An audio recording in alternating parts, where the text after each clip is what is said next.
최근 유럽의 외교 행보를 보면 유럽은 중국을 무서워하고 있을까라는 의문을 들게 합니다. 결론부터 말씀을 드리면 유럽은 중국을 두려워하고 있습니다. 독일 국영방송 ZDF에서 활동하는 중국 전문기자인 프랭크 시레는 최근 방송에서 중국은 앞으로 우리가 상상하지 못할 정도로 국제사회에서 큰 역할을 하게 될 것이라며 중국의 영향력을 언급했던 적이 있습니다. 그는 중국 주석 시진핑은 기술적, 경제적뿐만 아니라 군사적, 정치적, 문화적으로 중국을 세계 최고로 만들려고 한다고 시진핑의 야심찬 계획을 전하면서 이런 중국의 계획과 힘이 세계 질서에 거대한 변화를 예고하고 있다고 밝히고 있습니다.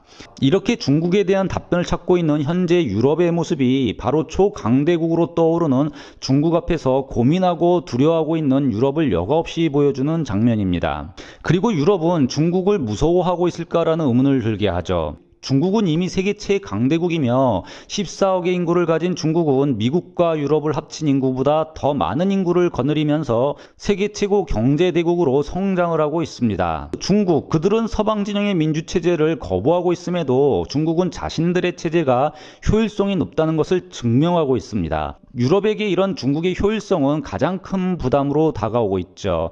왜냐하면 전체주의 국가들은 늘 성장의 한계가 있다고 믿어왔기 때문입니다. 민주진영이 공사진영을 이긴 이유도 여기에 있습니다. 이런 효율성으로 공산주의를 극복한 역사적 DNA를 유럽은 가지고 있죠. 이에 반해 유럽의 중국에 대한 경제 의존도는 현재 아주 커져 있는 상태입니다. 이런 거대한 중국 앞에서 유럽은 속수무책입니다. 가장 큰 문제는 중국은 유럽의 약점을 잘 알고 있고 이를 전략적으로 잘 활용하고 있는 데 반해 유럽은 중국의 약점, 인권, 자유시장 경쟁체제 등의 약점을 건들 수가 없다는 데 있죠. 오늘 이 시간은 유럽은 왜 중국을 두려워하고 있는지 4가지 이유를 들어 독일 언론의 뉴스를 종합해 설명을 드려보겠습니다. 저는 독일어 신문의 관점으로 세상의 모든 지식을 전하는 독일어 신문을 읽어준 남자 독신남입니다. 최근 독일 국영방송 ZDF는 중국이 두렵다라는 제목의 다큐멘터리를 내보낸 적이 있었습니다. 방송은 유럽이 중국을 두려워하는 이유에 대해 과거 유럽이 중국을 강탈해왔다는 점을 지적하고 있습니다. 유럽은 중국을 파일을 나눠도 나누어왔고 중국을 강탈해왔다고 지적을 하고 있죠. 그리고 애국심으로 무장한 중국은 이런 사실을 기억하고 있다고 말합니다. 과거 유럽은 중국과 아편전쟁을 치루었고 이를 통해 문화와 역사의 강국 중국에 모욕감을 주었다고 전하고 있습니다. 그리고 중국은 과거 역사의 기억을 통해 현재 전 세계를 정복하기 원한다고 밝히고 있습니다. 세계 최고의 정복자 나폴레옹은 예전 중국은 잠자는 사자로 사자를 절대 깨우지 마라. 만약 사자가 깨어난다면 전 세계를 흔들 것이다 라는 그의 말을 전하기도 했습니다. 그리고 이 거대한 제국은 이미 깨어나 움직이고 있고 지난 수십 년 동안 변화하고 있습니다. 독일 유력 경제일간지 한델스블라트는 2019년 7월 1일 기사에서 독일이 너무 중국에게 순진했다는 경고의 메시지를 날린 적이 있습니다. 중국은 이미 거의 모든 핵심 기술에서 시장을 리더하기 시작했다고 전하면서 독일은 이런 중국의 노력과 의지를 신중하게 생각하지 않았다고 고백합니다. 즉 중국을 얕보았고 독일을 비롯한 유럽은 너무 순진했다는 고백이죠. 기사는 중국 2025 전략에 대해 세세히 살펴보았습니다. 중국 2025는 다 아시지만 각 핵심 기술 분야에서 중국이 세계를 앞서가겠다고 선포한 야심찬 계획으로 에너지 공급부터 통신까지 전 세계 리더가 되겠다는 중국의 미래 계획이자 선진국에 대한 도전장이었습니다. 여기서 유럽이 순진했다는 것은 2가지 의미가 있습니다. 첫 번째는 중국의 빠른 기술 습득력을 얕잡아 보았다는 것이었고요. 또 다른 하나 두 번째는 중국이 페어플레이를 할 것이라고 믿었다는 점이죠. 중국은 엄청난 지원금을 기업에 지원해가며 유럽의 기업들을 시장에서 축출해가고 있습니다. 그러나 규모의 경제와 빠른 기술 습득으로 차이를 만들면서 서방 진영의 기업들과 경쟁력 확보에 나섰던 것이죠. 물론 이에 대한 의심을 유럽은 어느 정도 했었을 겁니다. 그러나 중국이 이런 불공정 게임에 제재를 가하지는 못해왔죠. 그리 심각하게 보지 않았다는 반증입니다. 이런 문제는 글로벌화가 되면서 자연스럽게 중국도 변할 것이라고 본 것이었는데요.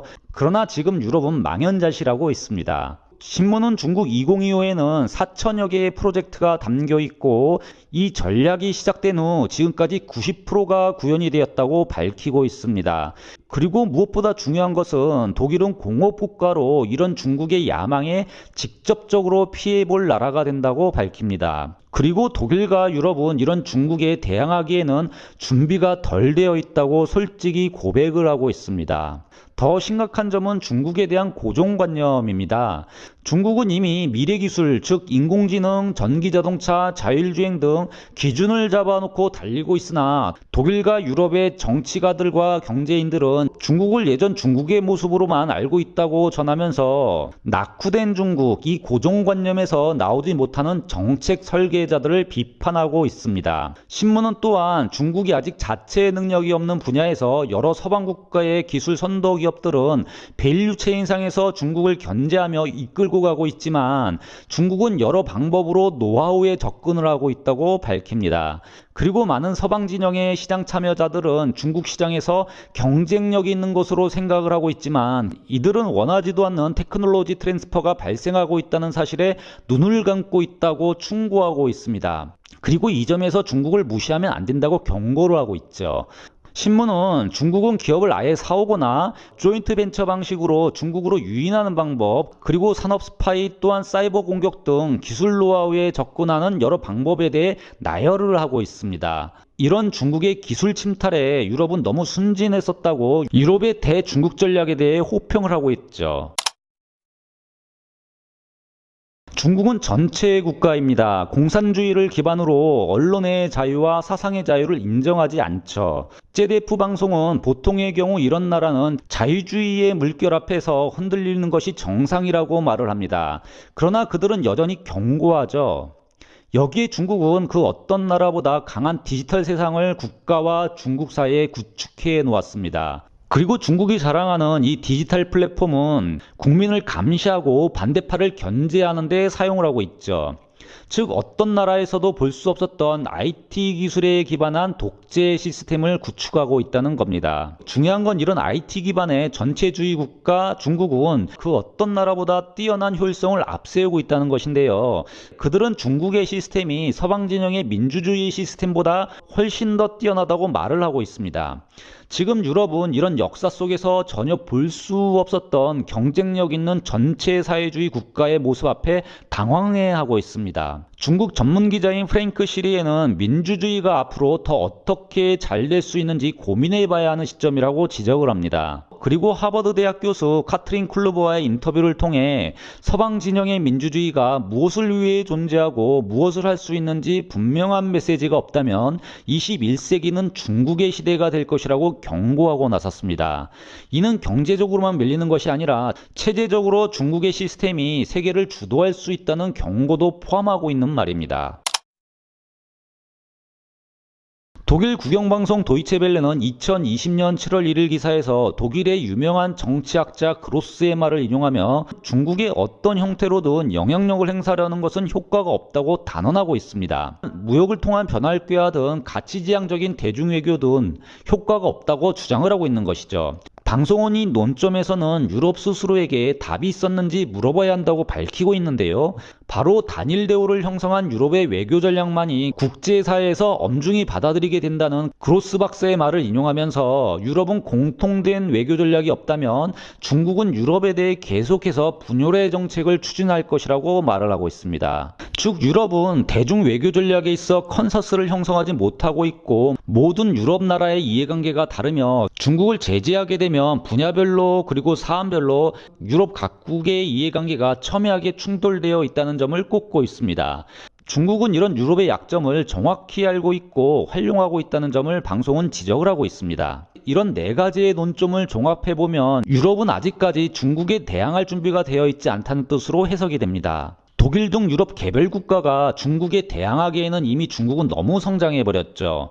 독일도 늘 중국의 보복을 두려워합니다. 그리고 유럽이라는 거대 정치연합으로 대항할 카드 자체가 없기 때문에 중국을 두려워하고 있는 것이죠. 유럽 통합의 역사에 중국이 치욕을 안기고 있는 겁니다. 그러나 도이체벨레는 중국과 유럽의 관계는 계속 악화될 것이고 언젠가는 중국으로부터 오는 경제적 이익과 유럽이 지키는 가치 사이에서 어려운 결정을 내려야 할 때가 온다고 밝히고 있습니다. 이는 피할 수 없는 숙명이라고 강력히 주장을 하고 있죠. 그렇지 않을 경우 이런 권위적인 중국의 시스템에 더욱더 우선적으로 유럽이 나아가게 되고 유럽이 지키고자 하는 가치와 규칙, 이에 대한 충돌은 계속될 것이라고 밝히고 있습니다.